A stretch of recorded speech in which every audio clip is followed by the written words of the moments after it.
So section 26, basically it's a time series continued. I won't go through all the parts of 26. There's one particular one that I want to point out is autocorrelation and correlation. I was going to originally do it, but I figured I was not going to have enough time, which good thing I didn't plan on doing it because we only have about 15, 20 minutes left.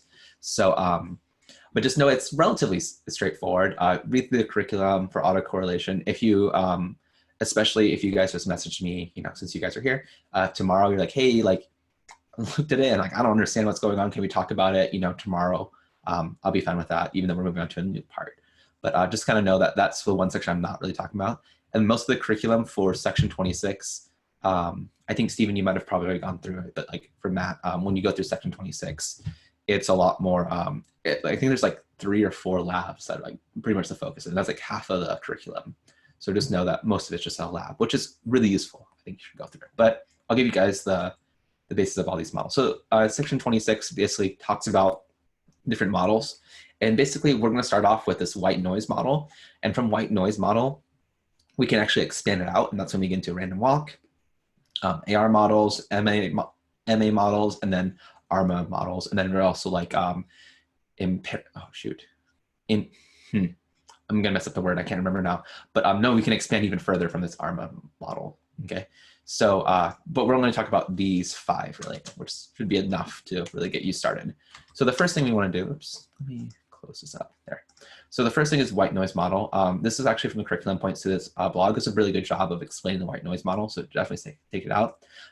Note that white noise models should be stationary models. So you can kind of get from the idea of white noise. White noise just means like randomness. And so since it's just random, we won't expect it to have any extra, trend. So you wouldn't expect it to have any seasonality. You wouldn't expect it to have like an upward trend, exponential trend. It's basically just white noise. Fun fact about white noise. Do you guys know how white noise is produced, like the sound when we talk about white noise? Yeah, so white noise is actually just random frequencies. And what's interesting though, is that people perceive as higher pitched. And it turns out just because people perceive higher pitches to be like more prominent, like this is kind of our perception. So there's also things called pink noise, and pink noise actually removes some of that positives or the very high frequencies, and it tends to be a little more muffled and stuff like that. So just kind of know if you ever see like white noise versus purple noise versus like pink noise, it's different frequencies that they kind of have removed out. Just thought I'd throw that in there. But white noise just means random. Okay, so the main properties here is that we have a fixed constant mean, which kind of makes sense. We don't have any random, if we don't have any trends, okay? We have a fixed constant variance and no correlation over time, pattern is random. Basically, if you look at this right here, these 3 properties are literally essentially what it means to be stationary. Basically, no covariance, no variance, no mean, or no, I'm sorry, a constant mean, okay? So, and note that we also have something called a Gaussian white noise, because we love Gaussian everything. So Gaussian white noise basically just has a mean of 0 and a variance of 1. So it's a standard. That way you can always adjust it from there. Okay. So I'll show you a quick example. So right here, I'm just going to create a number of days. So this case, I'm creating a time series, right? So this is a really nice function, date range. Definitely looked into how you can use this. But in this case, I'm just going to start a day. In this case, January 1st, 2015. And this is going to do it for 100 days. Okay. And then I'm going to define my basically my randomness right here. So this is basically should create me a nice normal curve, like a Gaussian curve, and using the average of 10, the standard deviation of 3, and then for 100 points. So this will create a series of 100 points. So know that this one right here, and maybe I'll show you guys this real quick. If I do a series dot head, you can see, oops, did I not? Oh, so date time index, sorry. Okay, you can see it's just basically a list of all the dates. And then we can do our temp series, which, well, I don't think I can do head because it's an array. So you can see there's just random values. And so in this case, you could kind of generally see, oh, average temp is 10. You can see that going through. And there's a standard deviation of 3. So sometimes a little bit higher, sometimes a little bit lower. Sometimes it's really low, but in this case, I think we're actually pretty good. We got kind of lucky in this case. The lowest value looks like to be 5 here. So maybe like something a little lower than that, but pretty normal curve, okay? So now that we have that parts, we can combine them together into a series. Since we don't need a full data frame, we just need basically the date and our values. So our data is going to be our temp series, index is our date series. We stick them together, okay, and then we can plot them. You can see, okay, cool. And that's our random white noise model. You could have changed this however you want. For example, if you want our standard deviation to be closer to like 5 or something like that, you can now have something that's much bigger or whatever. You can have more points, it's like 1,000 points. Again, pretty straightforward how to produce these kind of things. And then basically you can think of it as like a random model is essentially what's going on. Okay. Any questions on white noise? Yeah, pretty straightforward, right? So our next part is our random walk. So this is kind of like basically we start off with a white noise model and we essentially create a little error to go through it. So again, another blog that this points to does a really good job of explaining like a random walk. Note that we can talk about random walks too, like for Monte Carlo simulations kind of deal, where we can run Monte Carlos for random walks. It's really common. Our formula here. So before we just essentially had like just a random generated, values. We have this guy right here, and this allows us to think of like the random walk to basically being that you take a step forward and you randomly decide, do you have a new value? So like you can imagine, I think there's a good comparison of like a drunk person walking towards the bathroom, kind of deal. Is that like the drunk person might kind of randomly stumble to the left, stumble to the right, stumble to the left, stumble to the right, but they're taking a step from wherever they are previously. Compared to the white noise model, didn't care what the previous value was, just giving like random distribution around, 10, the standard deviation of 3. So that basically means that we don't have a, there's no specified mean, so we're not just finding a mean. There's no specified variance, and there's a strong dependence of time. Because basically if you move forward 1, and you now are at that point and you move forward again. So this epsilon t right here is basically, it's just random noise. It's the white noise model for that specific time. So if you say at the very first time 0, note the curriculum puts it underscore t. I don't actually like it that way. I mean, it means the same thing in the end, but I like to think of like epsilon as being a function of t, and saying like, okay, like if at time 0, it'll produce this thing. Because really that's kind of like how we treat it. It's more like a function versus like an actual point. And that basically this time dependence comes from the random walk to say, all right, where were you yesterday? Like the previous time point. So this t minus 1's like, where were you yesterday? Add a little bit of noise to it. That's where you are today. And then you do the next part. It's like, okay, tomorrow you'll take whatever you were at today, add a little noise, and that's where you are tomorrow, and so on. So basically the idea is that you keep traveling around here. So you'll see it be much more like when you saw like the random noise model, you can see there's not really like, it kind of just goes wherever it wants. And essentially like I could have put like random like dots here and it would have been the same thing. The only reason why we connect them because of the date series. In a random walk, it really makes sense to say, oh, they're connected together. So we'll see what this looks like. So note that I basically create my random, my epsilon, which is my white noise model. I create it here. And then I'm going to generate data. So this is one way you can generate data. That I like this, the way it works right here. Basically, I start off with like, okay, where do we start off with? I'm going to start off at 0 just to make it easy. This np.cumulative sum basically will create a array. So epsilon, remember, is a NumPy array. And this cumulative sum basically will add up to epsilon. Because in the end, you can kind of think of like I'll write it down here just to kind of show you. But like y0 is equal to 0. And then let's say y1 is equal to 0 plus, I don't know, the noise, right? And then our y2 is equal to y1 plus the noise, which is just 0 plus e1 plus e2. So you can see basically the errors just add up together for each part. So basically this will add up all of the errors together, and we'll just add it up and basically create an array of accumulated sums. And this will broadcast then, so I get basically an array of values. So I don't have to like go iterate through like how you would normally do it this way. Okay, so kind of nice, cool trick. And then I just create my time series here like a normal, and I plot it out.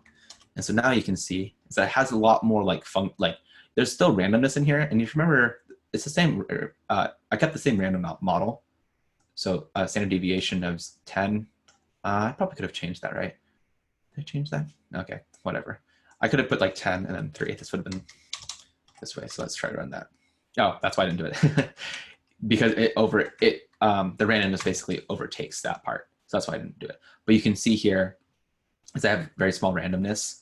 And then basically overall, when I have this random walk, in this case, it tended to go upwards. It doesn't have to be. If I run this again, you can see it gets a little bit different, okay?